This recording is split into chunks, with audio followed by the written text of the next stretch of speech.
Do you want to learn how to import MKV OBS file into Adobe Premiere Pro? In this video, I'm going to help solve your problem. So if you found this video helpful, don't forget to like, subscribe, and let's get to it.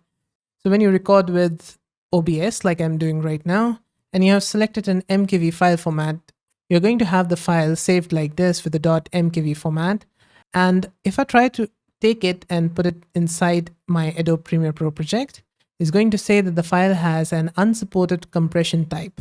Now, in order to make it compatible with Adobe Premiere Pro, we're going to first remux it.